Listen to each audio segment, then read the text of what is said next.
DZRH 9:06 sa tindahan ni Aling Nelia.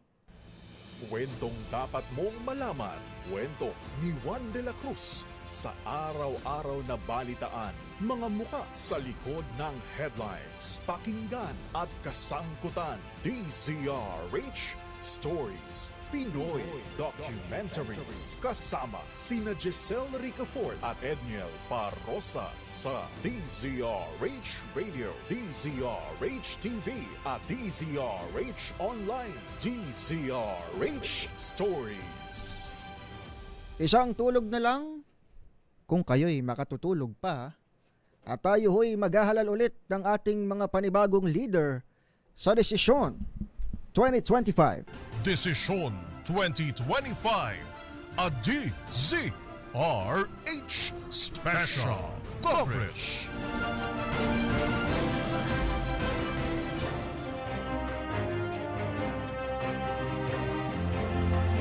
Desisyon 2025. Magandang umaga Pilipinas, good morning Metro and Mega Manila. Magandang umaga rin ho sa lahat ng ating mga kababayan sa mga lalawigan at sa lahat ng Pilipino saan mang panig ng mundo. Desisyon 2025. Tuloy-tuloy ang special coverage ng kauna-unahang radyo sa Pilipinas para ho sa eleksyon, halalan, midterm at local para ho sa taong ito. Kami ho ang inyong makakasama hanggang alas 10. Ako po, Giselle Ricafort. Ito naman si Edniel Parrosa. Desisyon 2025. Wala nang patumpik-tumpik pa. Kumustahin natin ang latag ng seguridad, paghahanda ng ating security forces para sa panibagong halalan na atin hong sasaksihan na bukas. Parati natin partner naririnig ang Philippine National Police kapag pinag-uusapan ng security measures, pero iba kasi kapag election mayroon tayong pinag-uusapan na external factors na baka lang naman ay makaapekto sa ating pagdidesisyon bukas. At isa pa partner sa mga binabantayan natin, yung mga possible na spying activities ngayong 2025 midterm election. Sana huwag makaapekto sa ating pagpili ng ating mga iboboto. Kasama natin ngayon at tagapagsalita ng Sandatahang Lakas ng Pilipinas, si Colonel Francel Padilla, isa ring cybersecurity expert. Colonel Padilla, ma'am, good morning. Welcome ulit sa DZRH. Magandang umaga, Sir Edniel and Ma'am Giselle. Magandang umaga po sa inyong mga taga-subaybay. At una sa lahat, Sir, magbabati po muna tayo sa pagbibigay pagpupugay po sa ating mga pambihirang lakas po, yung ating mga nagmamahal po sa atin at ang ating mga ina po. Ayun. Mother's Day. Same to you, ma'am. At syempre bilang ina rin sa amin, diba, sa atin, sa mga nagko-cover dyan sa Defense Press Corps. Colonel, pag tinatanong ang Philippine National Police, sinasabi nila 100% ready na sa eleksyon. Kamusta ang paghahanda sa side ng AFP? Sir, ganun din po tayo, no? The Armed Forces of the Philippines is working on dual mode as of this time. Dual mode, sir, meaning andyan pa rin po ang ating pag-operate, no? Yung ating combat mode, and of course now we are in election mode. So hindi po natin pababayaan ito pong ating role in our operations po. Tuloy-tuloy pa rin po yan as we perform duties as deputized under COMELEC and working with PNP po for the election. Opo, Colonel, ang Commission on Elections ay pinayagan yung mga miyembro ng AFP na maging miyembro ng Special Electoral Board. Gaano karami yung deployment natin na naka-standby para dito sakali man na magkaroon ng request mula sa komisyon? Ma'am Giselle, nagva-vary po yung number natin. Depende po ito sa category po ng mga lugar.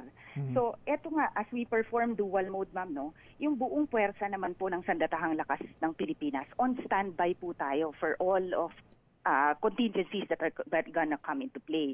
So kanina sa statement po ng ating Philippine Army Commander, nasa 16,000 plus po, they are our major providers po nito. But ito kasi ma'am, plus ito dahil andyan din po ang ating mga CAFGO po, yung ating Civilian Active Auxiliary, at nandyan din po ang ating mga reserve force. Lahat po yan ma'am standby po for deployments, and others are also already deployed po.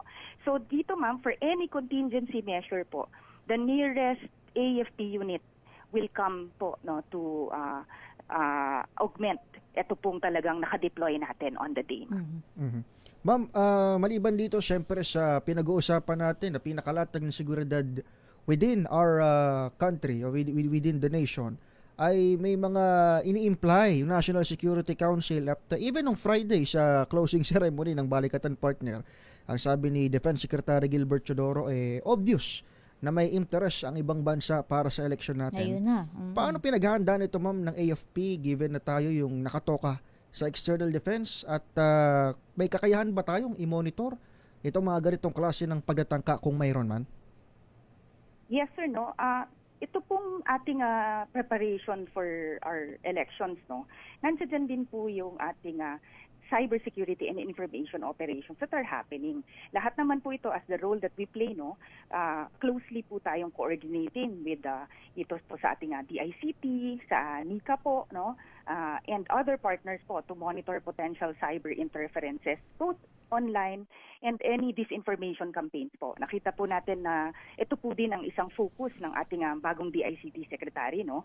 And yung ating cyber units din po sa ating Sandatahang Lakas ng Pilipinas, ine-enhance po natin yung ating surveillance measures as we have already activated nga po nito recently yung ating Intel Command and our Cyber Command. So we're working really tuloy-tuloy ang pagtatrabaho po nitong mga units na ito, hindi lang po during elections but prior to that na nakita na po natin ito nga po hinaharap natin na mga fake news po, no, misinformation, disinformation and malinformation campaigns, ina-address po natin yan.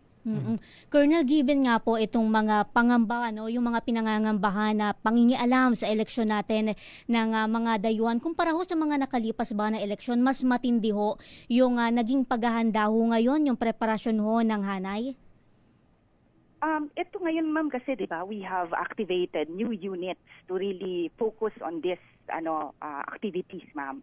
So dito, tinitingnan natin itong foreign interference monitoring natin, no. So meron tayong Intel Command na po ngayon, no, to marry all the efforts together. And itong intelligence units po natin are actively monitoring po, no, attempts at foreign influence, whether sa online or no, the use of proxies, ito po, pati yung misinformation, manipulation of narratives, lahat po yan tinitingnan natin.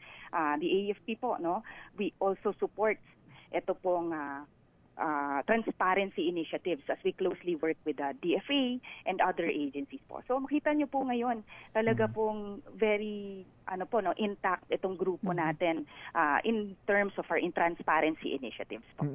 Ma'am, as we speak ba, can the AFP confirm na mayroon na talaga tayong masasabi na alam natin, pinpointed natin na effort yon ng isang foreign influence to affect our elections, especially ngayon 2025?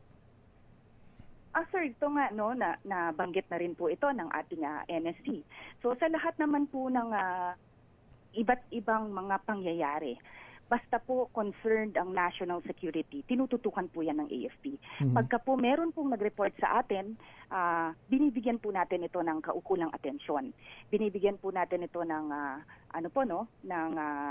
ng oras para talaga pong himayin kung meron pong veracity ang mga reports na binibigay sa atin.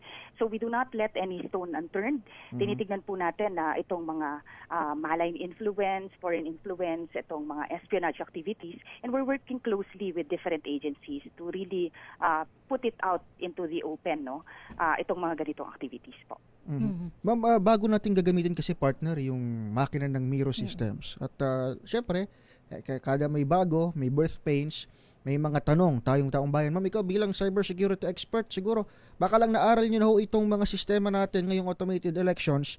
Gaano ka-secure itong ating sistema ngayon at mayroon bang assurance sa public na handa ang AFP na tumugon sa kahit anong external na pagtatangkang maniobrahin or pasukin itong ating election system? We have been given assurance by the COMELEC po, no, na talagang binigyan po nila ng pinagtuunan po ng pansin. Ito pong security po nitong electoral process natin using the cyber domain. With that po, we support po, no, any effort to make this to let this come into fruition. So we're working with the different agencies kung ano man po ang role that the AFP will play to achieve this. We will do so accordingly po. So we have cyber units that are in place kung meron po tayong role that we will play on that, kasama po yan doon sa pakikipagtulungan po natin under the COMELEC and the PNP po. Alright, partner. Ma'am, gusto ko lang malaman, balikan ko lang yung security rito sa ilang areas, lalo na dito sa may Bangsamoro. May mga lugar ba tayong extra yung pagbabantay natin? At anong sigurong extra measures din yung ginagawa natin? Kasi kahapon, parang may nakita akong report na yung ilang mga sundalo natin, partner at colonel, mukhang inaprubahan ng COMELEC o ng local election office na gumamit na parang pepper spray at saka pamalo in case man na may magkaroon ng gulo doon sa kanila syempre binabantayan. May ganito bang instructions coming from the general headquarters? Dito po sir, we have been given different categories. So meron po tayong 1,372 green categories. We have 197 po na categorized as yellow po. We have 136 na towns and cities, sir, under the orange category. And ang pinaka tinututukan natin, sir, are yung categories under the red po, yung 35 towns and cities po na under category red. And we have 2 under COMELEC control. So dito nga, sir, depending on the category, yun po yung mas binibigyan natin ng kaukulang atensyon. And as deputized po under COMELEC, we will play the role po to secure precincts, secure po yung pag-transport ng balota kung kailangan man. Nag-conduct rin po tayo ng checkpoints. Lahat po ito gagampanan po ng AFP, sir, kung ano po yung mandate na ibigay po sa atin during this election period po. Last na lang siguro on my end, meron bang active threat na binabantayan ngayon ng armed forces, lalo pat specifically pertaining to our local and midterm elections? Eto sir, lahat po ng mga mangyayari or pangyayari, may risk-based analysis naman po tayo and contingency plans are in place.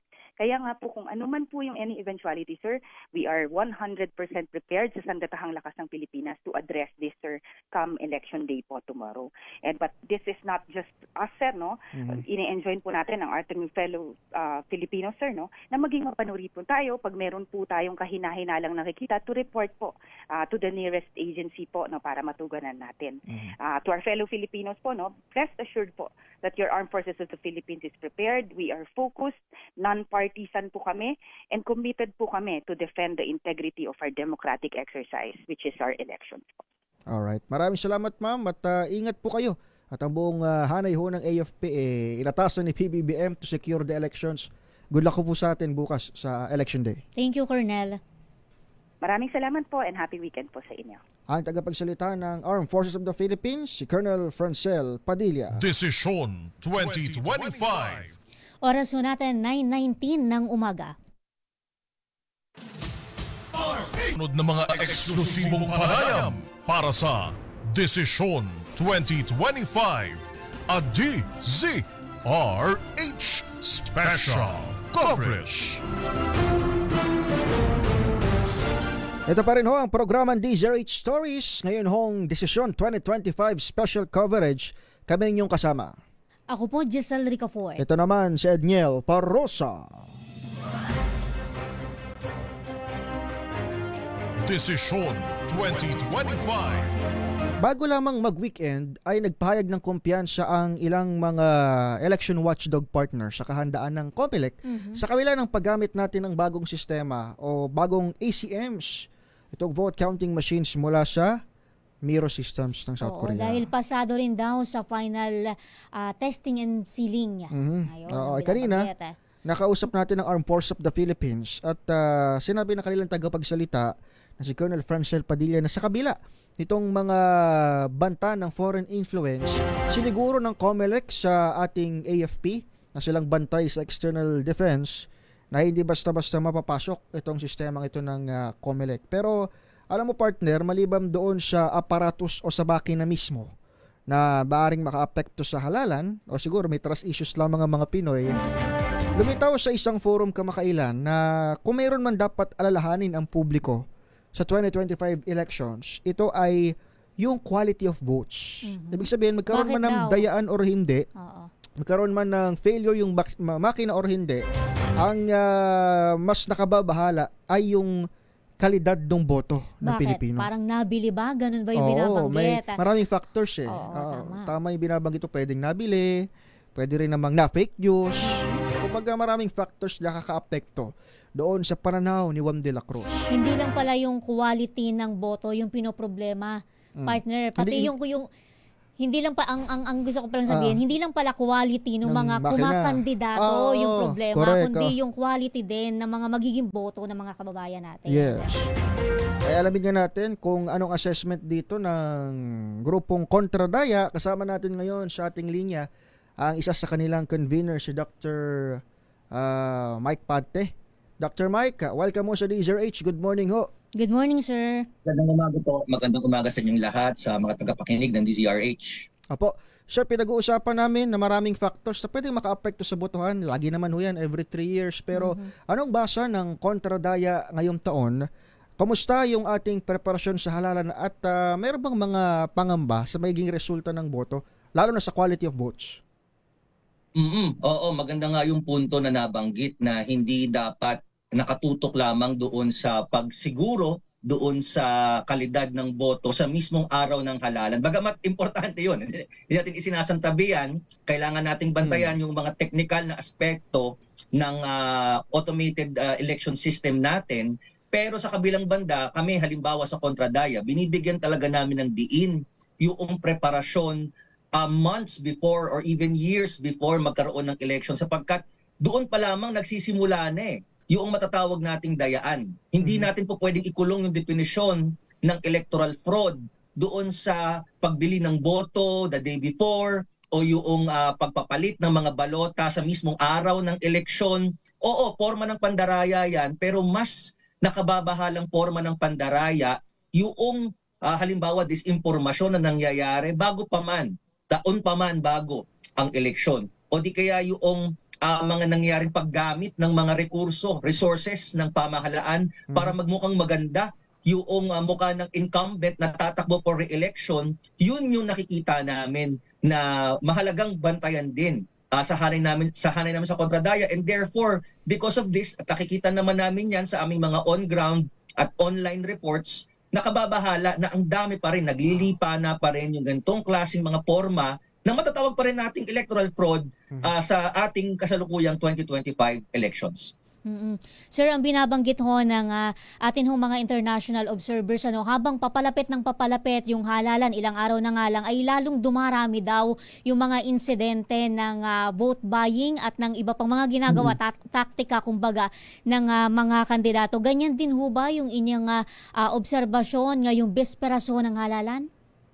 Oo, totoo yan at nakakabahala kasi hindi mo naman kinakailangan maging electoral watchdog para marinig yung mga kwento, at pumunta ka lamang sa kumpulan ng mga tao sa palengke o pumunta ka lamang doon sa kapitbahay mo, maririnig mo open secret yan na namumudmod ng mga pera dahil nga paparating na bukas yung ating halalan. Nakareceive kami sa aming tip line na umaabot hanggang 16,000 kada tao. Ganoon kalaki. Hanggang sa 16,000 ang bigayan ng mga namimili ng kanilang boto. Pero ang tingin rin namin sa Kontradaya nga dyan, manifestasyon nga yan ng napakalaking agwat sa pagitan noong mga may hawak ng economic and political resources at yung mga taong walang-wala. Sa makatuwid, sinasamantala ng mga politiko na ang dami-daming mga Pilipinong walang trabaho o di kaya kapos yung kanilang sweldo at ginagamit yan bilang kasangkapan para siguruhin sa pamamagitan ng vote buying, at maraming mga Pilipinong desperado sa pera, mapapanatili nitong mga politiko ang kanilang sarili sa pwesto. Oo. Sir, talamak ang talamak talaga yung vote buying kahit na sa mga nakalipas na halalan. Ito ba talaga ay nagre-reflect doon sa balota? Kung baga ibinoboto ba talaga noong mga kababayan natin? Nagtatranslate ba talaga? Oo. O baka naman natututo at tinatanggap yung pera pero ang ibinoboto nila, sabi nga nila, kayong korsonada nila. Nakaka-receive rin kami sa aming mga tip line ng mga makabagong pamamaraan makabagong pamamaraan ng pagsisiguro na yung namimigay ng pera ay makukuha niya essentially yung investment na ipinuhunan niya doon sa pera. alam natin pinagbabawal ang cellphone sa loob ng mga presinto, pero apparently may mga nakakalusot may mga nakakalusot pa rin na kailangan picturean halimbawa yung balota para maisiguro na may mga yun sumisimple yung pala. binoto mo, batay doon sa namigay ng pera. At ganun din, lalong-lalo na sa mga liblib na probinsya, doon kasi iilan lang naman talaga yung mga taong nakarehistro para sa pagboto. Hindi kagaya halimbawa dito sa Metro Manila, na sa isang presinto pagkarami-rami, sa isang syudad ng pagkarami-rami. Sa mga liblib na probinsya kung saan iilan lang naman kayo at magkakakilala yung mga tao doon sa mga bayan-bayan. Mahirap magtago na hindi mo binoto yung mga taong namudmud ng pera doon. Kaya nga makakarinig ka madalas sa mga probinsya na parang complete slate, shut out yung mga kalabang kandidato o isang partikular na slate ng mga kandidato, 0 votes. I think may rin yan, manifestasyon nga yan nung mga tumitinding pamamaraan nung mga makapangyarihang politiko, lalo na sa local level, para siguruhin na kapag namigay sila ng pera ay mababawi nila yan in the form of votes. Talagang pala, no, Dr. Mike, lumalabas na meron ding talagang mga makabagong paraan ng electoral fraud na kung dati medyo pwede mo ang gawing biro, partner, na hindi, iboto mo yung kung sinong gusto mo. Oo, tanggapin mo yung bayad. Ngayon pala mas mahirap kasi meron ng electronic means o kung anumang bagong means para ma-check kung tama yung binoto mo doon sa kanilang bayan.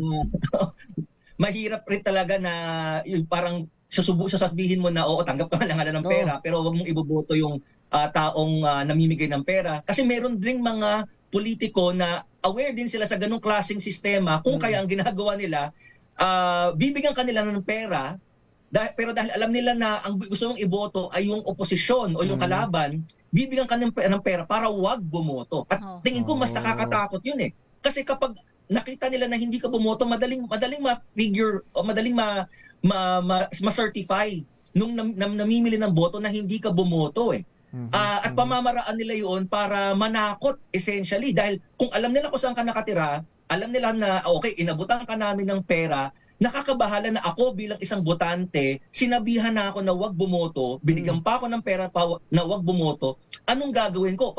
Pwede ko bang i-assert yung sarili ko na pupunta ako sa presinto para iboto yung kung ano nasa konsensya ko? Lalo na sa mga liblib na lugar, kung saan nagahari pa rin yung tinatawag nga nating 3Gs na matagal na, guns and gold. Hindi madali na basta ka na lamang sabi mo, matapang ako, boboto ako sa batay sa prinsipyo ko. Kasi pwede kang daanin sa takot nitong mga politikong ito. Guns and gold. Sabi ng Philippine National Police, may pang-apat, fake news. Ayun. Sir, kung isasama natin yung factor ng fake news, disinformation, misinformation, months ago hanggang bukas sa May 12, gaano kalaki yung magiging epekto siguro dito sa halalan kung kayo ang tatanungin? Malaki. Napakalaki pa rin talaga ng disinformation kasi I think hanggang ngayon, especially today na bisperas ng eleksyon, tumitindi yung pagkapakalat ng mga maling balita. Just yesterday, last night, huling araw ng kampanya, banggatin ko na rin yung pangalan nitong mga grupong ito.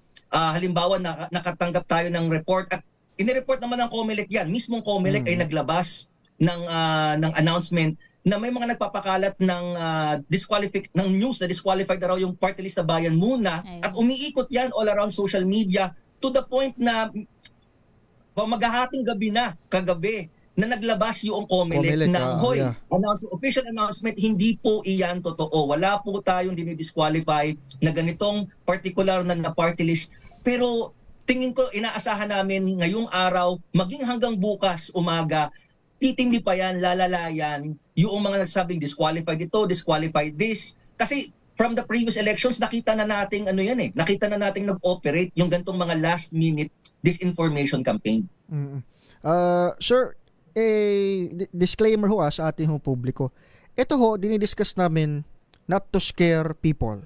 Gusto natin bumoto ang tao. Gusto nating i-overcome kung ano man yung baloktot na sistema na yan. Ngayon, sir, kung tatanungin yung kontradaya, anong dapat gawin ni Juan de la Cruz given na alam na natin na may mga ganitong factors na nakaka-apekto sa atin, lalo pa tomorrow, May 12? Sa amin sa Kontradaya, ang pananaw namin dyan ay talagang kinakailangan ng mga tao na mag-organisa at isipin yung kanilang gagawin lampas pa doon sa eleksyon.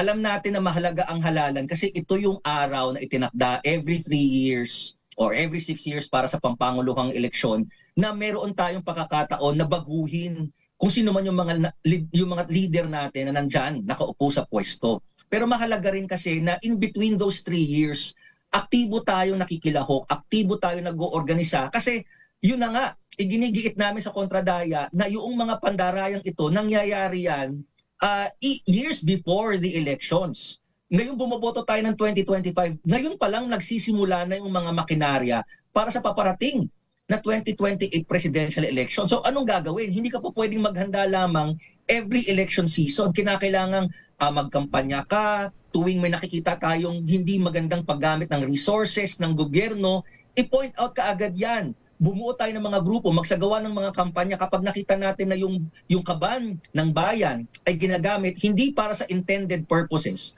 kundi para sa pansariling interes ng ilang mga politiko. Kailangan i-call out ka agad yan. No? Singilin lahat yan through proper channels sa isang congressional hearing man yan o sa pamamagitan ng mga pagkilos sa lansangan. Dahil kapag hindi natin kinall out yan, pakiramdam ng mga politiko ay okay lang na gawin nila ng paulit-ulit. Oo. Sir, bakit ho ba yung mga kababayan natin talagang nagbebenta sila ng kanilang boto? Dahil ba yan sa tindi ng pangangailangan, kahirapan, o dahil sa kawalan na nila ng pag-asa na meron pang magbabago? Tumitindi talaga ang kahirapan, hindi natin maitatanggi yan. At ano nga ito, vicious cycle na yung mga politiko na hahalal natin, walang maayos sa programa para sa kabuhayan. Yung agrikultura natin ay napag-iwanan na umaasa tayo sa import kahit na ang lawak-lawak at ang yaman-yaman ng ating lupa. Wala tayong manufacturing base. Ang nangyayari ay malaking bahagi ng ating workforce ay nagtatrabaho abroad kasi nga walang maayos na trabaho dito sa bansa. Kaya napakalaki ng pangangailangan para sa dagdag na kita. Maraming mga trabaho talagang walang trabahong makuha na maayos.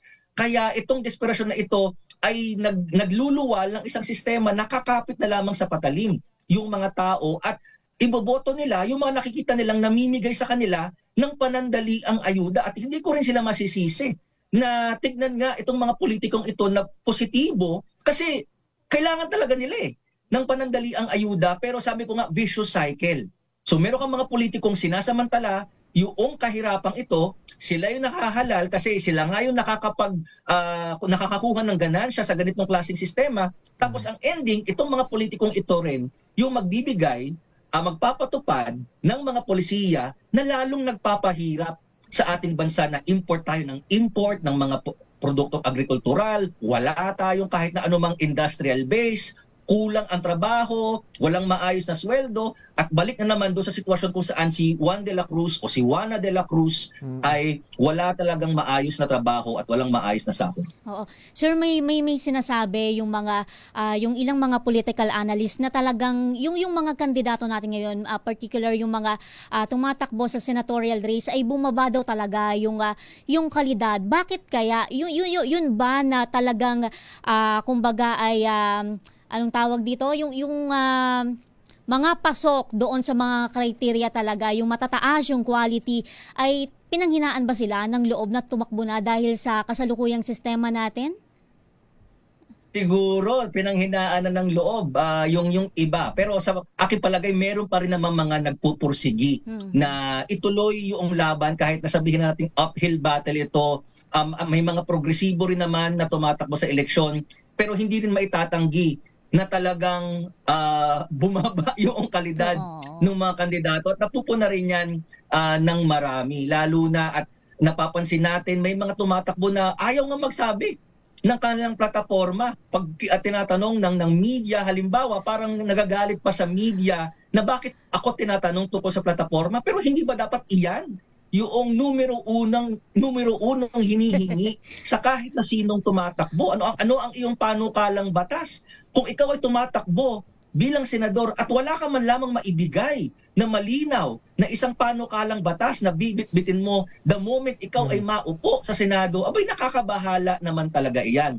Pero oo nga, siguro sa ibang mga progresibong politiko, nasuya na dahil naging popularity contest na nga lang yung eleksyon, popularity contest plus inter-family battle dahil pare-parehong mga pangalan, nagpapalit-palit lang sila whether magkakapatid o mula sa magulang papunta sa mga anak. Ang hirap-hirap humanap ng puwang dito. Pamana Pero na lang. tingin ko meron pa rin. Oo. Parang ano na, May no? mga ilan Ginawa ng, kahit na feeling nila impossible dream pero patuloy pa rin at siguro panahon na para sa mga kababayan natin na tignan rin baka may mga posibleng mangyari kahit na tila baga imposible. Yung iba daw family business na. Family business na. Yung nga Apelido na. nakakalungkot dyan. Apelido na nakalagay. Sir Dr. Mike, maraming salamat sa panahon nyo at babantayan natin itong quality of votes, hindi lamang yung quantity ngayong panahon na ito na election. Thank you. Thank you, sir. Maraming salamat rin sa DZRH. Mabuhay kayo. Ang isa sa mga convener ng Kontradaya si Dr. Mike Pante. Maraming salamat to. Desisyon 2025. 9:41 ng umaga. Ang oras na 25. 9:48 ng umaga. Kasama sina Giselle Ricafort at Edniel Parosa. DZRH Stories, Pinoy Documentaries. Desisyon 2025. A DZRH Special Coverage.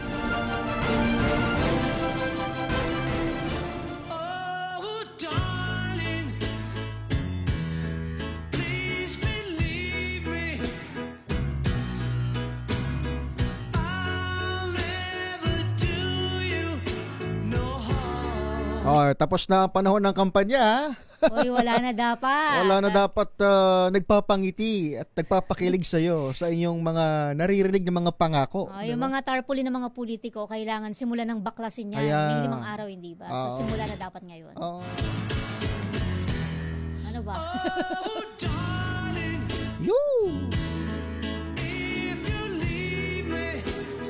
Kayo ba'y kumpleto na sa inyong mga partner yung kodigo para doon sa mga iboboto nyo? Ayan yung sinasabi ng COMELEC para hindi ka magtagal. Kaya daw ng 1 minute kung may kodigo. Tingnan natin bukas. Siyempre, mas bibilis ka kapag ready ang ating mga teachers as guide doon sa ating mga presinto. Kumustahin natin ang kahandaan ng mga guro sa halalan. Kanina, kinamusta natin yung security sector. Kausap natin AFP. Kinamusta natin ang election watchdog. Kausap natin ang Kontradaya. Ngayon naman, kumustahin natin ang mga teachers. Kasama natin si Sir Benjo Basas, ang chairman ng Teachers Dignity Coalition. Sir Benjo, good morning. Welcome ulit sa DZRH. Good morning, sir. Yes po, magandang umaga po, no? At magandang umaga din sa ating mga tagapakinig. Apo, sir, isang tulog na lang. Alam natin, limitado ang tulog lagi ng mga teacher. Pero isang tulog na lang at mag-a-assist na naman ang ating mga bayaning kaguruan sa halalan. Kamusta ho ang kahandaan ng ating hong sektor para ho sa desisyon 2025? Yes po, tama kayo, no? Isang tulog na lang. Pero malamang hindi sa matutulog yung mga teacher natin. No?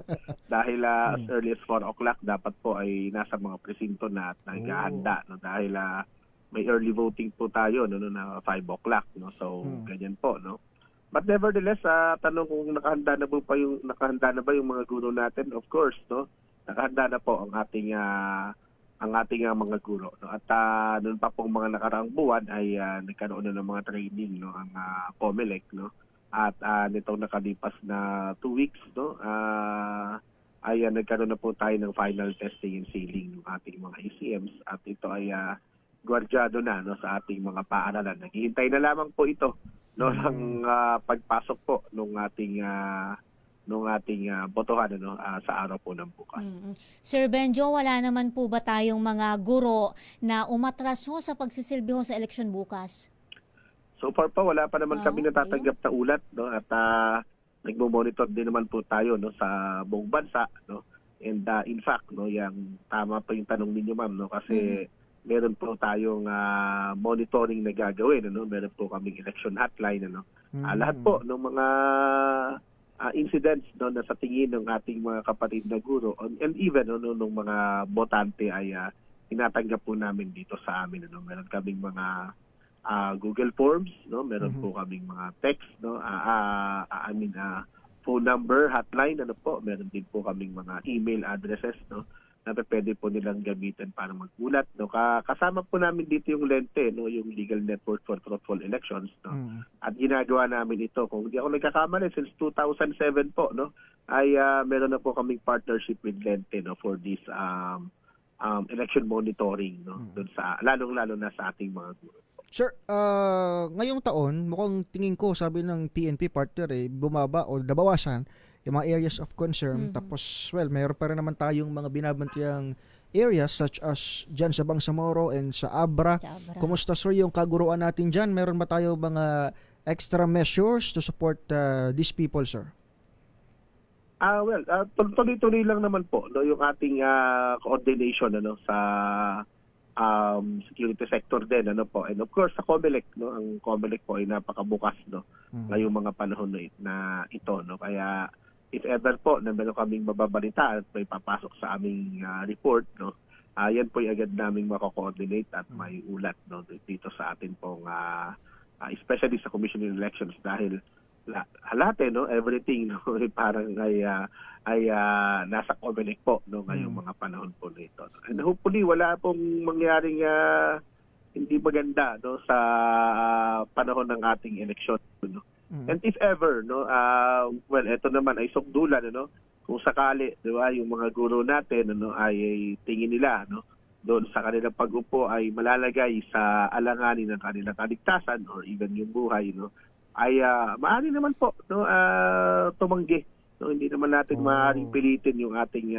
mga teacher po, no, at meron namang pangsalo, no, yung COMELEC po. Of course, no, we have the PNP po, no, and other personnel po. Sir, curious kami ni partner, kanina nag-uusap kami off the air, paano yung guro natin when it comes doon sa, nabagit mo na may training, pero di ba bago kasi yung mga makina ng Miro Systems. Wala naman bang kumbaga, wala naman bang birth pain sa paggamit nito? O kung paano natin kukumpara doon sa previous na gamit sa Smartmatic? Well, ang feedback po sa atin ng mga kapatid natin, kasi po ako hindi nag-training dahil hindi naman ako post-EB, no. Ang feedback naman po ay mas user-friendly ito. No, mas madali itong gamitin, mas simplified po ito, no. In fact, sa isang dialogue po namin sa COMELEC nung March 12, no, neto lamang, no, ay dinemo pa nga yan mismo ni Chairman Garcia, no, sa amin sa mga leader ng TDC, no, during that dialogue, no. Hopefully, no, wala ring magiging problema. So far po talagang masabi ko, no, na yung ating mga guro ngayon, no, wala pa talaga, no, unlike before, no, kapag ganitong panahon, maraming confusion na, no, maraming ng ulat, maraming ng mga tanong sa amin kasi binubuksan na po namin yung linya earlier, di ba? Yung aming phones, no, yung aming Google Forms, no, kasama na po ngayon yan, ano. Ngayon po, no, ngayong araw, ang natanggap lang po namin sa aming hotline ay isang missed call, no. Siguro sinubukan lang kung tumutunog yung aming number, no. Alam mo, sir, at isang text na hello, yun lang po. Alam mo, Sir Benjo, partner, chismisa na lang din tayo dito. Total, smooth naman pala. Sa totoo lang, sir, di kita binabola, pero nung sinabi mo na mas smooth at mas user-friendly, mas naniniwala ako sa teachers kaysa kapag sinabi ng COMELEC, Pag sinabi ng COMELEC na mas okay ngayon, pag sinabi ng PNP, AFP na mas okay ngayon, mas naniniwala ako sa teachers, na sila ang nagsabi na mas user-friendly yung makina ngayon kumpara doon sa nagdaan. Mas panatag ang ako at siguro marahil yung iba ring tagapakinig dahil syempre mataas ang tingin sa ating kaguruan kapag ganitong senaryo, sir. Yes po, salamat po. At tayo naman po ay galing rin sa feedback, no, sa aming mga kapatid, no, na nasa field, no, at of course, no, yung aking first-hand experience, no, with the COMELEC demonstration po, no, nakaraan po tayo. So Sir Benjo, sa madaling sabi bukod dito ba sa mga ECM natin, wala na hong ibang mga concern yung hong ating mga kaguruan sa ibang aspeto ng halalan? Well, syempre, no, yung kakaharapin po din natin dyan, ano, ito talagang lagi namang concern po natin, no, sana yung security, no, dapat po, no, yung safety ng ating mga guro. Sana ma-ensure, no, kasi alam nyo, hindi po palibhasa yung isang area ay itinuring, no, na area of concern, no. ay yun lang yung maaring magkaroon Tama. no nung untoward incidents, di ba? Kasi in the past may mga ganyan na hindi naman po kasama doon sa dati nga tawag pa natin yan hotspot, no. Pero nangyayari po no yung ilan no sa mga pinakamalalagim no na mga pangyayari ay doon sa mga hindi po halos nababantayan no. At but hopefully no hindi po sana no wala po sanang ganito no. Pangalawa yung syempre yung kalusugan ng mga guro natin medyo mahaba ito no. Kaya nga sa pagpili po no pati maging doon sa pagpili ng mga uupo sa electoral board no consideration din yung status nila yung health no kasi talaga kailangan matibay no. Just imagine 4 o'clock nandun ka na sa presinto no. Sabi And mo, 1 ang AM ang pinakamaaga mong alis sa presinto ay 8 o'clock ng gabi. So ganun kahaba po 'yan ano. So ang haba ho niyan ano. Pero syempre may preparation ka pa, 'di ba? Yung travel, 'di ba? Yung papunta doon. Imagine kung ang bahay mo ay let's say kailangan mong ibiyahe pa 'yan no ng let's say 30 minutes. Diba? Ano oras ka gigising? Kaya tama po sabi niyo kanina, wala nang tulog yung mga teacher. Kaya hinihimok namin yung mga guro po natin ngayon matulog ng maaga, no? Matulog po no kahit bago maggabi. Matulog na para gumising man ng alas 12 no ng madaling araw no okay na no. Okay naman ba Sir Benjo yung yung dagdag doon sa honoraria na ating makaguruan ngayong eleksyon? That's one thing that we need to clarify po. Wala naman pong dagdag di ba? Ang dagdag po na binabanggit po na 2,000 across the board no na additional is compared to the previous election po. Diba? Pero hindi ngayon. Ano po wala dahil po alam na po namin na ang amount no to be received no by our electoral board ay 12,000 para sa chairman, 11,000 para sa members yung dalawa no at 8,000 po para doon sa mga support staff. Alam na po namin yan. As early as October 2024 po naglabas na ng general instructions Kaya nga nagulat po kami nung when was that? Thursday? Kumbaga nag-press release na lang ulit. Press release lang pala. No? Friday no na sinabing dadagdagan. Hindi po. Wala pong dagdag. No? In fact, nag-commit si Chairman Garcia po during our meeting po. And, when was that? I think February. No? February 14 yan. Naalala ko, February 14, Valentine's Day, 2024. Nag-commit siya dahil nga binito ng Pangulo natin yung tax exemption bill no na enrolled sa kanya, binito niya yan no kaya taxable pa rin no itong election duty allowance honoraria, di ba? Kaya sabi ni Chairman, dagdagan na lang natin yung amount para i-tax man makukuha pa rin ninyo yung 10,000 na buo, parang gano'n po yung rasyonal. Alright, Sir Benjo, di na namin kayo abalahin. Pagka-breakfast mo, matulog ka na ulit, sir. At marami pa kayong babantayan bukas sa mga kasama natin sa kaguruan. Salamat, sir. Thank you. Maraming salamat din po sa opportunity. Thank you po. Ang chairman ng National Chairperson ng Teachers Dignity Coalition, si Sir Benjo Basas. Desisyon 2025 ADZRH. Last year pa pala yun. Coverage. Tawag dyan, partner, ay recycle ng press release. Ayan. So hindi na sila nagulat. Oo. Actually, nalito pa nga Nalito pa nga raw sila. Akala nila may bagong 2K na hike. Bakit ba inulit? Ay, alam mo na. Para maibalita. Siyempre, si TCRH. Sa tax naman daw mauuwi yun. Sa tax din daw mauuwi yun. Ay, kumakaway si Wina, partner, sabi sa akin, sige, extend pa kayo. Diyos hindi ako yan Si Wina yung nagsabi. Sabi niya, sige, extend pa kayo, sabi niya. Pwede raw tayong mag-extend ng kahit konti.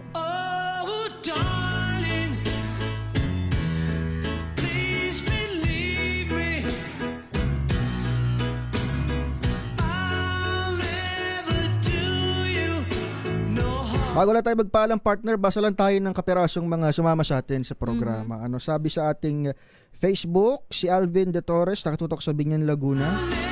Si JB Bedanya, ang paboritong driver ng 106. Ayun. Ang paboritong driver ng 106, si JB Bedanya nakatutok sa atin. Si Rofing Sabel Baro, salamat daw sa impormasyon. Oy, si Kuyang Mar Urbano, binabati niya ng Happy Mother's Day yung kanyang may bahay. Happy Mother's Day. Mrs. Annie Urbano. Ayun. Si Shizuko sa ating YouTube, kapag may reklamo, nagbabayaran, bigyan ng aksyon. Sabi ni Bongski, sino daw si Dr. Mike? Siya po ay convener ng Contradaya. Respect everyone's opinion, sabi ni Frances ating YouTube. Bakit daw si Aini Di Oro, partner? Sino? Aini Di Oro.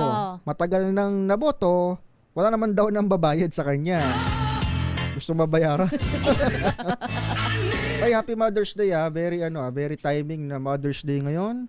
At bukas magboboto tayo ng halalan. Siguro to connect lang yung mga okasyon. Kung mahal mo ang nanay mo, bumoto ka ng tama.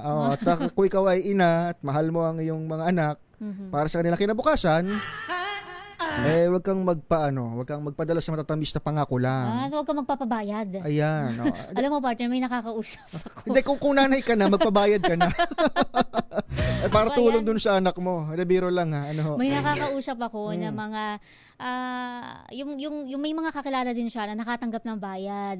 Ngayon, gustuhin man daw na tanggapin lang yung pera at hindi sila iboto bilang, syempre, lumabas na yung kulay ng budin, di ba? May mga mata daw talaga kasi. Oo, ganoon talaga. Tsaka ngayon in this day and age of social media, partner, madaling nang kunan yung mga ganyan. Kaya nakapagtataka na, di ba, sabi nga ng Contradaya, mas laganap pa. Kasi mayroon ding modern means ng pamimili ng boto. Di ba? Kung may modern means ng panghuli, meron din na modern means ng election fraud.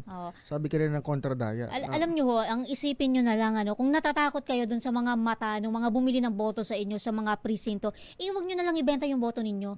Isipin nyo na lang, mabilis maubos yung pera. Pero kapag nanalo yung ibinoto ninyo, ilang taon kayong magdurusa, dinamay nyo pa kami. Di ba? Si Giselle nga kanina, naglabas ng 3,000 breakfast namin. Kabilis lang na nawala. Oy, ngayon may money ban. So bawal magdala ng 500k pataas. Wow. Sino may ganun? May ganun ka ba, partner? 500k pataas? Wala rin akong bibit-bitin. So alam nyo na. In-effect din ang liquor ban. So kahit Mother's Day ngayon, yung mga bubulong kay Aling Nelia. Sa tindahan ni Aling Nelia, nabekenemen. Isang pares nga dyan, Boset. Isang pares. Yung mga bubulong ng pares, wala ho ngayon Liquor ban ho ngayon. Walang Mother's Day sa liquor ban. O yung mga namimigay ng sample balot, bagamat pinayagan ng COMELEC yan sa panahon ng kampanyahan, dapat una, wala yung official seal ng commission. Pangalawa, bawal ho yan ngayong besperas ng eleksyon at sa mismong araw ng halalan. Kasi ang nangyayari daw, partner, yung mga minor daw pala yung pinamimigay para nga hindi mahuli. Actually, partner, nagamit na ako dyan. Nagamit na ako dyan nung ako ay minor de edad. Ang aking inosenteng pagkatao. Kumanta ka na, sino yan? Kumakandidado rin ba ngayon? Wala na. Matatandang politiko dati sa lungsod kung saan ako nagkamulat. Pero ano pa man, mahalaga ho yung pagpili ng leader. In fact, ipinag-uutos ho ng Panginoon sa atin sa Biblia na huwag kang mag-partake sa kasamaan. Huwag kang mag-partake huwag kang umanib sa kasamaan. So, mayroon tayong kakayahan, kapangyarihang pumili, gamitin ho natin ito para piliin kung sinong iaadya ng Diyos. Mga mamumuno sa ating buhay. Kung sino man yung umupo dyan, senador, kung sino-sino pa man, si Jesus ho, ang Kristo, ang tunay na hari. Desisyon 2025 a DZRH Special Coverage.